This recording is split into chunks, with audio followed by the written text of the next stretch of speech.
Each and every Monday is $9 Monday at WagerTalk.com. All daily picks packages are priced at only $9, including $40 5% best bets. As an added bonus, all new users will receive $25 in wager bucks credited to their accounts, available for immediate use after their initial $9 Monday purchase. So make sure to take advantage of $9 Mondays at WagerTalk.com.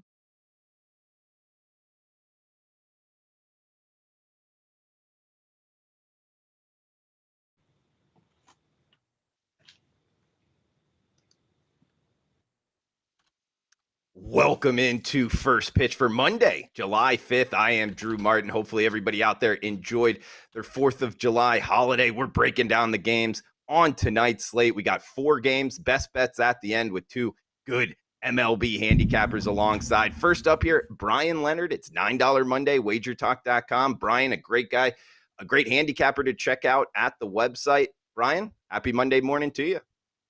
Happy Monday morning to you also. And we all survived the 4th and looking forward to a big day in baseball. I've got 2 plays up for $9 Monday. I've got a free play up for $9 Monday. And now I'll talk some more baseball for you here. Hopefully you have a really big day. Yeah, absolutely. Hopefully find some winners on the card for you. Thanks for joining us, guys. And next up here, Tony Slick Finn from WagerTalk.com. Tony, it's good to see you. You made it through the weekend alive, buddy. Good to have you on the show. Happy Monday morning to you, Tony. Yes, I made it. It's all, it's always a good day when I wake up. Now, that said, this weekend wasn't any, was no big celebration here at the Finn hacienda. So we're getting ready for company. My wife's got me doing some, pruning the diamond, making sure the grass is cut properly, that the rubber's nice and clean, home plate's brushed off, doing those things, getting ready for a busy July. But I have 3 plays on. I packed them all together. You can get them all for $9 right here, only at Wager Talk. And I'll go ahead and mention it, whether you like it or not. I got a big ticket, a 5%er tomorrow, but it's in the NBA. So, but I thought I'd throw it into the MLB show just to make somebody mad. Let's see if I did. Shay, check it out, guys. WagerTalk.com, $9 Monday, Tony Finn experts page there. And hey, we got baseball taking center stage in the month of July, but we got the NBA playoffs going on as well. But guys, let's get to the first game here on the East Coast. We get a little NL West versus NL East matchup here. Bryan, we get the Marlins hosting the Dodgers here. Walker Buehler, -165, -170 favorites here, talking about the Dodgers against a good lefty pitcher here, Bryan. And in Rogers going for the fish, you can get +150 on the kickback, low total of 7 in Lone Depot Park. You liking anything here in South Florida tonight? Yeah, I do. Tony mentioned wiping off home plate and making sure the rubber's clean. I think everybody's pretty united that they want clean rubbers. I think that's very important in life. I knew he was going to go somewhere like that. I just knew it. So I think that's a given. Yeah, I like this game. We've got a situation here with the Dodgers going to Miami. Dodgers 9 straight wins, playing very good ball. They just went to Washington, who had been on a really nice hitting streak, and they swept Washington. Before that, they had a 2-game sweep of San Francisco, one of the hottest teams in baseball. Now it's Monday, and they get to travel to Miami. And I like this Miami team better than a lot of people do. I think it's a letdown situation here for the Dodgers to go all the way to the East Coast here. They were at Washington earlier, but now they're going down to Miami. I could see them not being fully focused here. A red hot team, as our friend Marco D'Angelo would say, a fat and happy team going down to Miami. And Miami's a team that, if you watch that game yesterday, they had that game in hand. Pet peeve of mine is when you bring in the closer in a non-closing situation. And Yimi Garcia was that man yesterday. He came in, gave up 4 runs. They go to extra innings and lose. That's a game that never should have lost. I like to play teams that are bouncing back from a game they should have had the night before. When you take a look, you get the StatCast numbers between Buehler and Rogers. They've both been excellent. But Rogers has actually been better in key spots. He's had the better season, 2.14 ERA compared to 2.35. Nothing to quibble about either one of those. But Rogers is going to be getting his first taste of the Dodgers. The Dodgers haven't seen him before. And as Bueller's faced Miami a few times in 2018 and 2019. I like this Miami team. I like him at home, and I think there's a lot of value on them here. The Dodgers are known to be a great hitting team. Well, they're a great hitting team versus righties. Against lefties, not so much. And they've got a 15-9 record against lefties, but really they're an average team when they face lefties, so that gives us a little bit of an advantage. I think there's a lot of value here on the Miami team. And I know that, Garcia threw 44 pitches last night, so he won't be closing tonight. But they've got, and you know this, since you're living down there, they've got a talented bullpen. And it doesn't bother me that the closer won't be around tonight. Rogers usually goes, 5, 6, 7 innings anyway.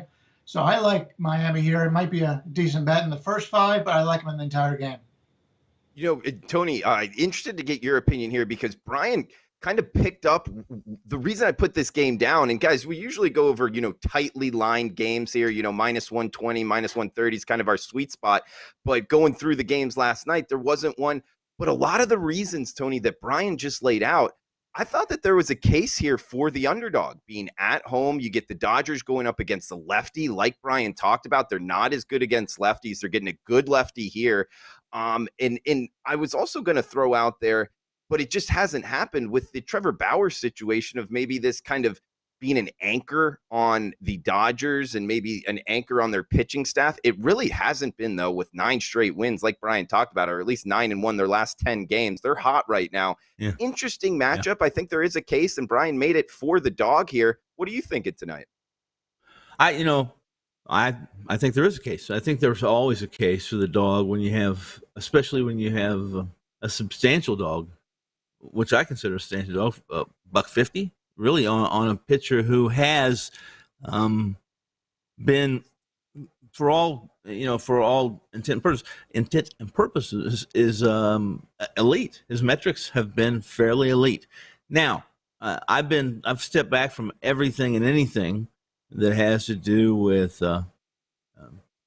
carrying that elite status from June 21st when the umpires were given the go ahead to strip all pitchers to, down to their pine tar and find out if they're using or have an illegal substance anywhere on their body, glove, hat, yada, yada, yada. In this situation, Bueller's actually lost some RPMs too on almost every one of his pitches. It hasn't shown. It's not been significant because if you look at since his start against the Pirates, which was 5 starts, or the second start in June 8th.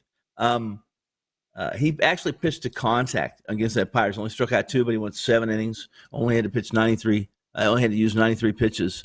Since then, he's been really good. He's really been really good. And his last 3, he struck out 24 over 19 and a change, I think, and has been as good as he needs to be during this good streak for the Dodgers, and I think he's 3-1 overall. All 4, he got decisions in all 4 games since that Pirates game. But I stepped away because of Trevor Rogers, and that is that he hadn't walked 2 batters since the season opener. The last 2 starts, walked 2 starts back, 4 in his last start. Those are the kind of things that make me feel like a pitcher's backed off the tack because not so much his spin rate as much as his command, his pitches. He's been really spot on. His command has been elite. That's not been the case the last 2 starts. The Dodgers are a good hitting team, and truth, they're a good bad ball hitting team too. So for a guy like Rogers, if he's not completely confident in his command and he's going to try to nitpick a little bit, I would be a little leery to fade the Dodgers in the situation. So I passed on it, but of course, $150 with Rogers is something that's hard to pass on. Guys, shout out to the chat box right now. We got Abby in the house, Anthony as well, Julio, Rara as well. So welcome in. Let us know where you're watching from, what you're looking to bet tonight. And actually, Brian, I got a question for you because Josh brings up a good point. And this is one, Josh, I totally agree with you in terms of, he says, yeah, I'm not betting against the Dodgers right now, Brian. And I agree with them. The reason I didn't bet the Marlins yet anyway is because the Dodgers have won 9 straight, and I don't like stepping in front of that type of win streak. I don't like to pick the spot where this ends type of handicap. So that's what's keeping me off of this game to this point in the day. Brian, how much does that factor into the way you're looking at it in South Florida tonight? Yeah, I look at it totally different than a lot of people do. I know I'm friends with Phil Steele, grew up with Phil Steele, and he always says, you always want to play a team on a streak because you can only lose once. Well, that's fine, but you're playing on them at an increased price. Anytime you've got a team that is on a losing streak, there should be value. Anytime you have a team on a winning streak, there should be value betting against them, especially when you've got guys who are ride streaks and they said, I've won 8 straight games with the Dodgers, 7 straight games with the Dodgers. Why would I go against the Dodgers? To me, I look at every game individually. Baseball is a very streaky sport, especially, with these teams that are really good. And we've seen the Dodgers go on quite a few really nice streaks the last couple of years, and they get the more talented team. There's no doubt about it. But if this game was played 8 games ago before the Dodgers winning streak, do you think the line's going to be this high? No. I'm looking for value. I'm looking to buy. It's sort of like the stock market, sell high, buy low. And that's what I look at when I'm looking at baseball, which is why I play a lot of underdogs. So I look at it different than a lot of people do because I'm looking for value. If the line should be 140 and the line's 160, I don't play it. Even though I think the Dodgers probably would win something like that, I don't play it because the line is not showing me any value.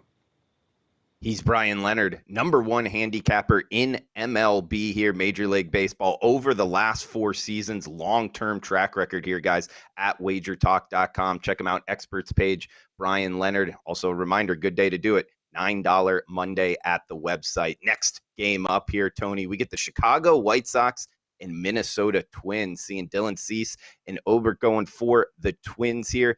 Almost a pick'em price here, Tony. Now seeing the White Sox -115 favorites. So short favorites here on the road. Talking about the Sox. Total of 10 in Minnesota. You thinking anything here in the AL Central, Tony? I didn't stop when I looked at this matchup with Cease and Ober, Twins and White Sox, and a pick'em price. The first thing is maybe I should have, because I think despite the injuries that the White Sox have to their lineup,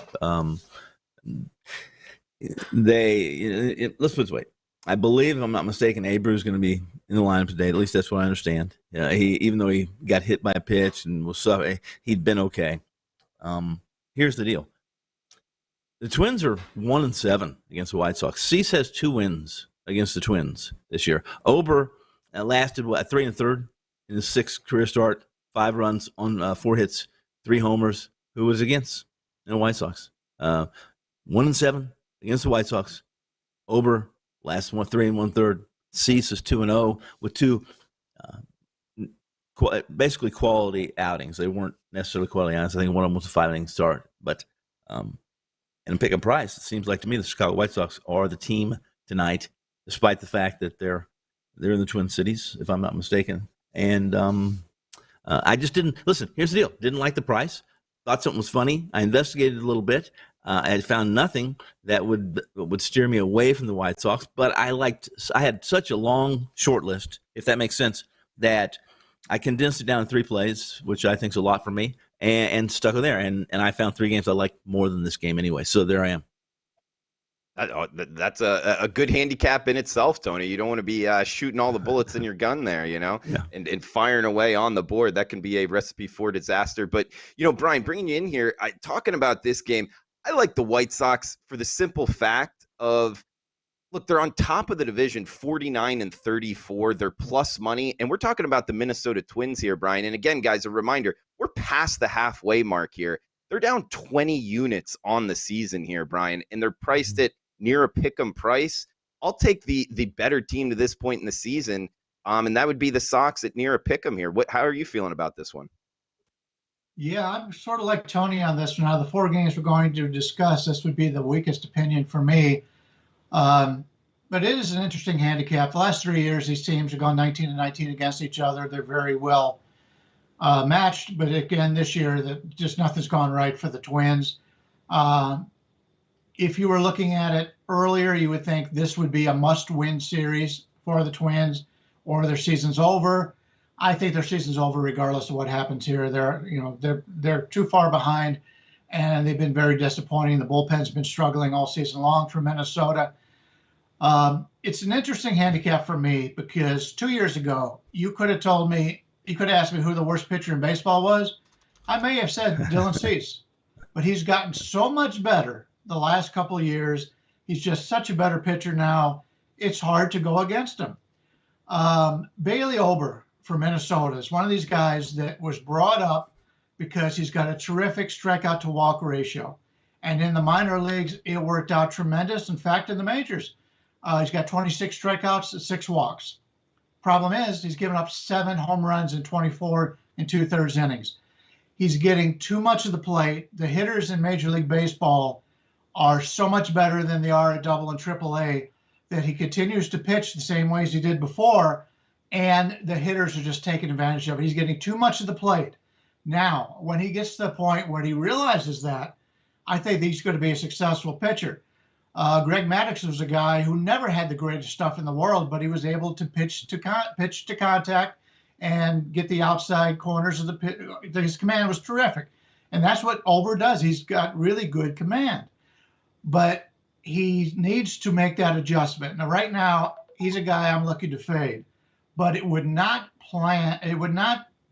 be a situation where I'd go against Ober in the future. Now, we'll see how long he stays in the lineup. But this is a guy I think has a bright future if he can learn from his mistakes, and he's got that kind of control. He will be able to be a good pitcher in the major leagues. You just got to be able to pitch a little bit more, throw more balls. He just throws too many strikes, and that's what's costing him. Give me the White Sox in a weak opinion here, but don't give up on Bailey Ober. I think this guy can learn from his mistakes and be a quality pitcher, especially for this Minnesota team, and they need it. Yeah, absolutely, Brian. Good points there. And Tony, did you have anything here in closing on the AL Central game tonight before we move down? No, I didn't. I mean, no. Like I said, you talking about the White Sox game, right? Minnesota? Yeah. No.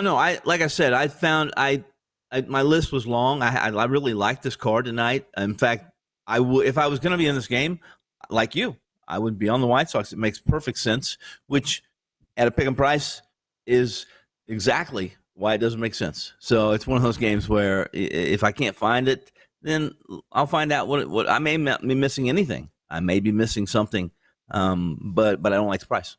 I don't like the price. Does that make sense? It does. Yeah.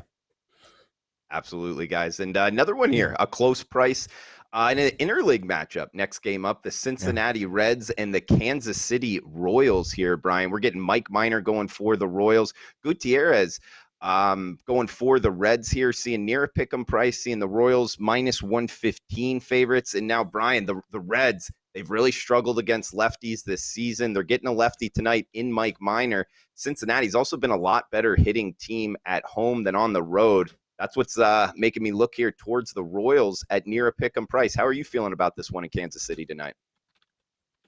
Yeah, I prefer the visitor here. I think the wrong team is favored, to be honest with you.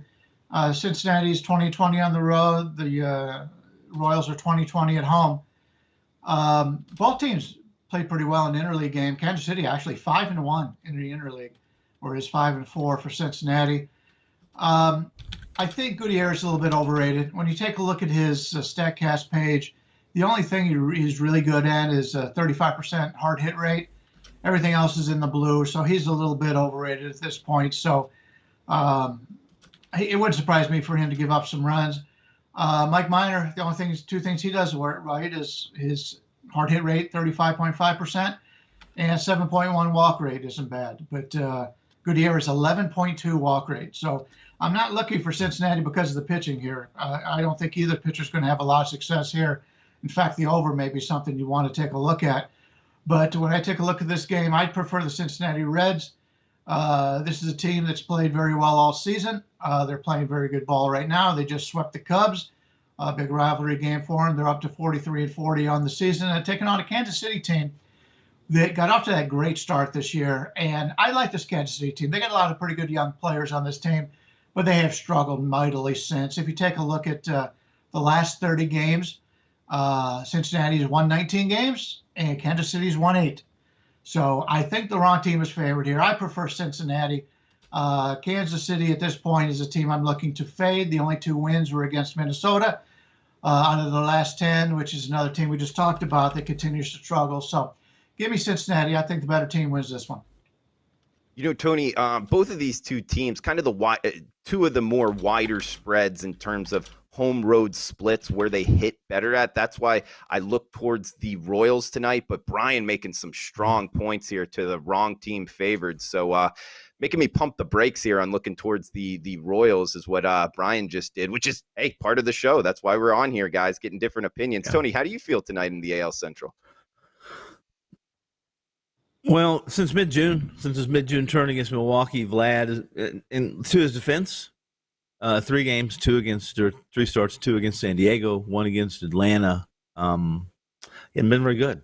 I mean, he since that 6 innings, 4 hits, 2 runs against Milwaukee, 2 starts against San Diego, and 1 against the Braves. As I mentioned, 15.1 frames, 20 hits, 14 runs, and 9 walks against 11 Ks. That's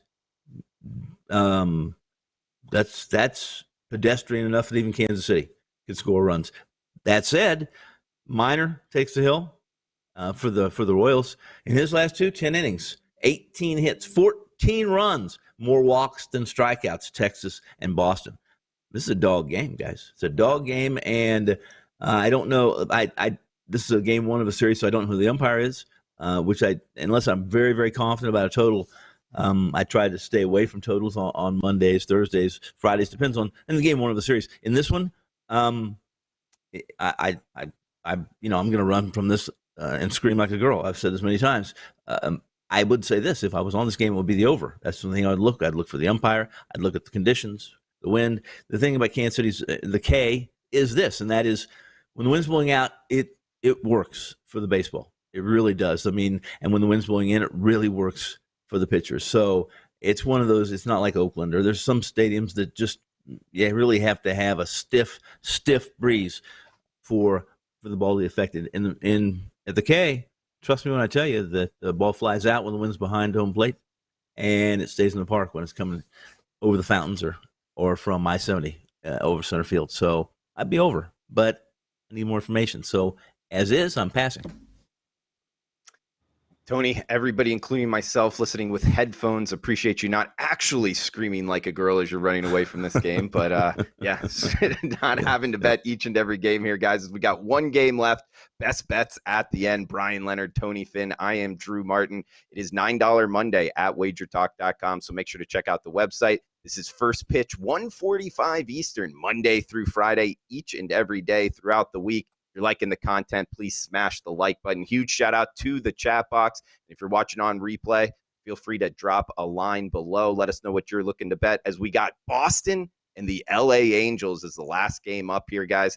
Tony, we're seeing Perez going for the Red Sox, Suarez, the lefty, going for the Angels, seeing a total of 10, minus 120 on the Red Sox here is the road favorite on the West Coast, Tony. A good one late night. What are you thinking the Sox and the Angels tonight, Tony? Well, I don't.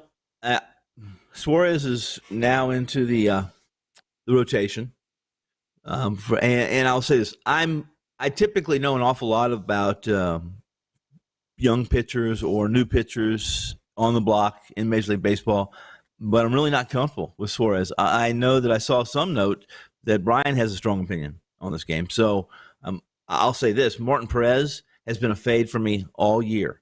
He's 6-4 with a 4.04 ERA. I believe that's correct, but those are a mirage. That's smoke and mirrors. He has not been that good. And there's a time and a place when all 3 of us are going to make a decision on when we're going to when is this Boston pitching staff going to suffer some negative regression, because I think they've outpitched their peripherals or outpitched their pay grade, their skill set. And they've done a good job. I mean, this team's in first place. I don't know what I can't remember the record. They're about 20 games over 500, if I'm not mistaken. So that's pretty good in a division that's was going to be at least one of the toughest in baseball. Supposedly it was going to be the NL East. We found that either they've all beat up on each other, or the Braves have struggled, or it's Milwaukee's. There's Milwaukee. There's the Mets. Teams are in first place that surprised me. Boston's one of those that surprised me. I thought for a long time, guys, that the Yankees would rebound and straighten out their lineup and their hitting, but I'm convinced that's not going to happen now. They're just too right-handed heavy, and they are not hitting the ball that well. So that said, I don't have an opinion on this game strong enough, but I would say this: I'm sure going to watch this game because I want to watch Suarez, and I'm really interested in what Brian has to say, because I have a feeling, like I said, this was believe this was his best bet. So we'll leave it for Brian. I wouldn't be on Boston on the road, not with Perez. So again, I apologize. As much as I like this card, the games that you've had up here are not. None of them are on my card, and they aren't my best bet. And I haven't been much help tonight, but I'll try to be on my best bet. Well, we got your best bet coming up, guys, so stay tuned for that. But, Brian, talking about this one, like Tony said, it's a good one. It's a fun one to watch. It's on ESPN, guys. It's the late-night game here. And the Boston Red Sox, Brian, talking about sidewise here, they're up 20 units, betting them each and every game this season. They're one of the most profitable teams, if not the most profitable team in baseball. They're on top of the AL East here. Surprising team. They're good at home. They're good on the road. I think it's tough not to bet Boston here, but the Angels are good at home as well, Brian. So it's an interesting handicap sidewise. What do you think of tonight in LA? Yeah, two teams playing pretty well. Boston's won 9 out of 10, and the Angels have won, 6 out of 7. So, yeah, this would be a good game. I'm actually excited to see this game. This is our comeback player of the year right here, Jose Suarez. Last year, his ERA was 38.57. This year, it's 1.98. Obvious player of the year here, comeback player of the year, except for you think that he only pitched 2 innings last year and he's only pitched 27 this year. It's all been out of the bullpen this year. Last year, they gave him a couple starts and he was not good. In 2019, he started a few games. He was not good. He's a better pitcher this year than he was the last couple of years. And a lot of people are looking at these numbers from his history. And when you're going against this Red Sox lineup, yeah, I understand why the line has moved for Boston here. But when you take a look at the WRC Plus on the season, Boston is basically a 103 at this point when you combine the last month compared to the year, and the Angels are 124. So you got a 21% advantage for the Angels here offensively, and money's coming in on Boston. When you take a look at Suarez, and you have to keep in mind this is out of the bullpen, so he's not throwing quite as long, and he's throwing harder because he's not going to be in the game very long. But his hard hit percentage, his xWOBA, his X slugging are all positive. They're all in the red. When you take a Martin Perez, the only thing he does that's better than average is his walk rate, is 7.8. Everything else is below average. Perez is having his best season he's had in a long time, and still the regression is there. It started up, and it's going to continue to be there. And I don't want Martin Perez being a road favorite against a team that hits lefties like the Angels do. It's simply a situation for me that I think we're getting value on Suarez based on his small sample size of the last 2 years. And I talked about Dylan Cease in the last game we talked about. He's a different pitcher this year. I think Jose Suarez is the same. And the Angels are making changes from the pitching staff. They dropped Dylan Bundy out of the rotation. Yesterday, I believe it was, they sent Canning to the minors. They've had enough with some of these guys. They're in it. They're playing 500 ball. They're getting the best player back after the All-Star break. They've got to go on and run. They need to know if they're going to be a trader or a buyer come the end of the trade deadline here. So they need to see what these guys can do. I think it's a positive here for the Angels. Tony mentioned this is my best bet, so I won't take much time when we get to those. But I think this is just a terrific spot here for the Angels to fade the Red Sox here as a road favorite. Yeah, Angels good against lefties, good against lefties at home. They have been smashing the ball at home. And talk about Ohtani here, Brian, and what he's been doing. I mean, first guy to really do what he's been doing since Babe Ruth, maybe? I'm not even sure on that, but is he your pick here for the MVP? You think he brings it home in terms of the most valuable player? They don't like to give pitchers the most valuable player, but if there's any season in which a pitcher should be in the National League, DeGrom's having the season of all seasons. Yeah. In the American League, you've got a guy who was just voted to the All-Star game as a pitcher and a hitter.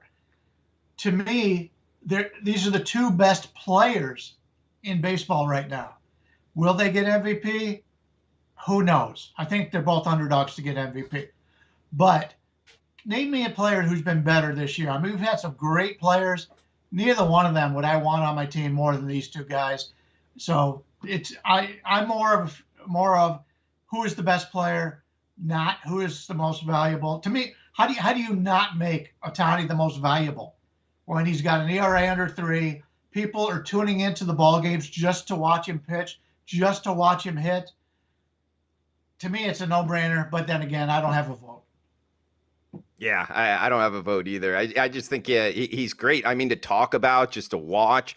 Also, a little side note here, guys. Supposedly, he's a really good hitter, in terms of practicing before the game. He smashes a lot of home runs, so watch out for that in the home run derby as well. He might be a sleeper choice there.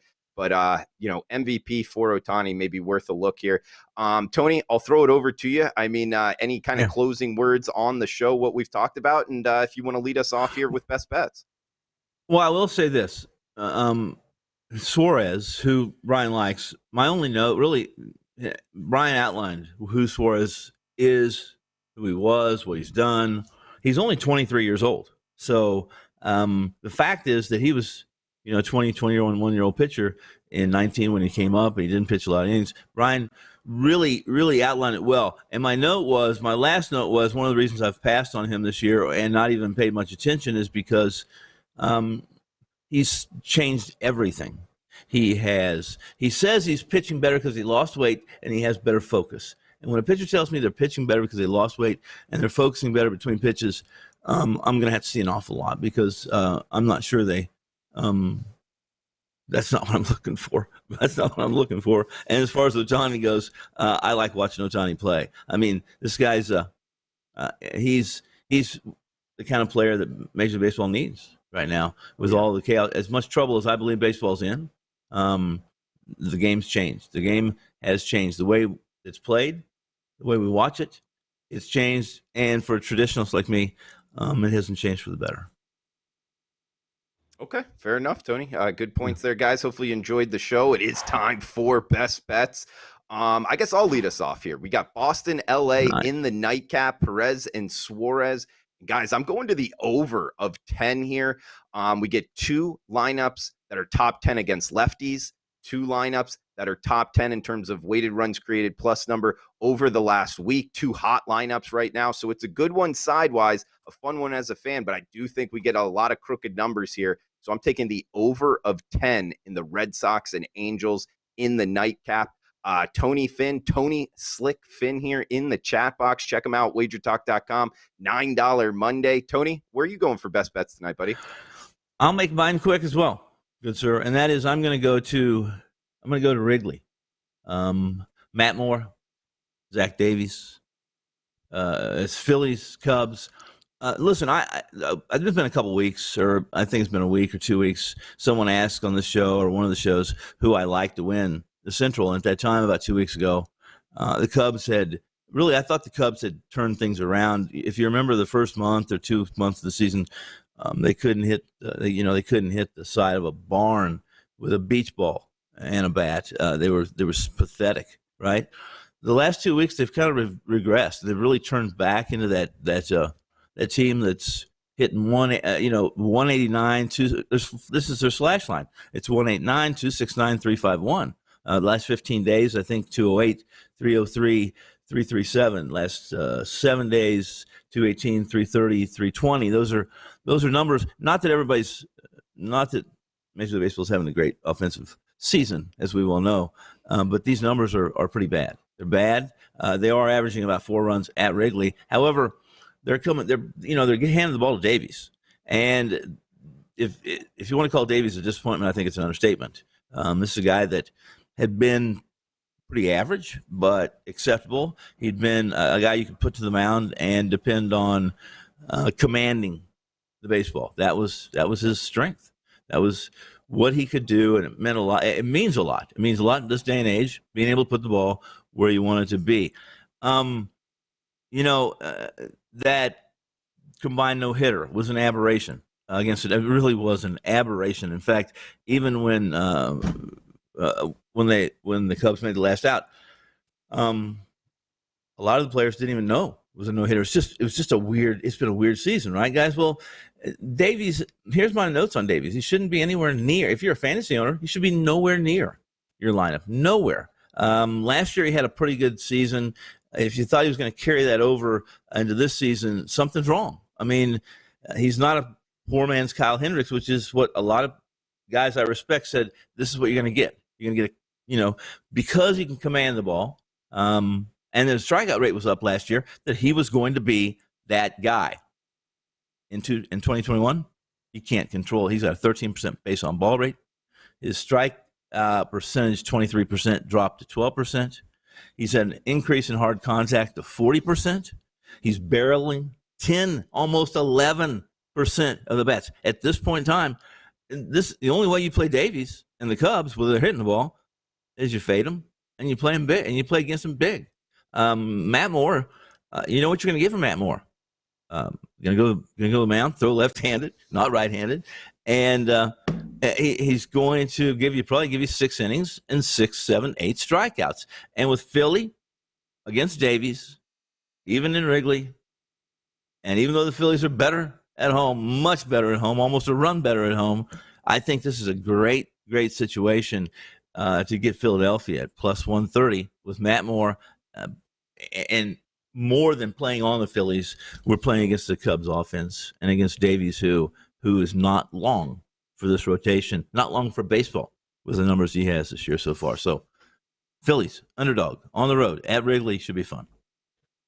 All right. Thanks for the quick analysis there, Tony. In Philadelphia, plus 130. We got Tony Slick Finn, guys. Check him out, WagerTalk.com. Abby reminding us of the names, and Bryan, the Truth Leonard. Finish us off here in best bets, buddy. Truth. As was mentioned, I've got the Angels as the home underdog. And I just wanted to add, since we just went over, I won't add much, but Martin Perez, in his career, last 5 starts against the Angels, 6.58 ERA, 39 average game score, strikeout to walk ratio, 17-16. He's really struggled with the Angels, but he did face them once this year, and he was really good. 6 shutout innings, 67 game score. That is what we call an anomaly. I think the Angels get their hits back on him tonight, and we see the real Martin Perez. Give me the Angels, and since you've got the over, let's go with the high-scoring game. Let's go Angels 11-0. I think we'll both be happy with that. Hey, that works for me. Right over 10 there, Bryan. So, yeah, I am on the over, guys. 2 top 10 teams in terms of weighted runs created the last 2 weeks, and also top 10 against lefties. So, Angels and over would work for me, Bryan. I'm cool with that. And, guys, in recap for best bet, you just heard Tony there. Philadelphia plus 130. I'm on the over in the nightcap. Red Sox and Angels over 10. And Bryan there on the Angels plus 110. So 2 underdogs and an over. Should be a good night of baseball. We appreciate it, guys. Everyone joining us here in the chat box. The market's closed. Banks are closed. I guess it's a national holiday for the 4th of July. Hopefully you enjoyed your weekend, but we're right here on First Pitch. We'll be back tomorrow as well. Same time, same place, guys. Shout out to over 300 people watching live. Really appreciate it if you could smash the like button on your way out. That does help us out. So best of luck with your bets, guys. For Tony Finn, Bryan Leonard, I am Drew Martin. We'll be back tomorrow, and thanks for tuning in. Each and every Monday is $9 Monday at WagerTalk.com. All daily picks packages are priced at only $9, including $40 5% best bets. As an added bonus, all new users will receive $25 in WagerBucks credited to their accounts, available for immediate use after their initial $9 Monday purchase. So make sure to take advantage of $9 Mondays at WagerTalk.com.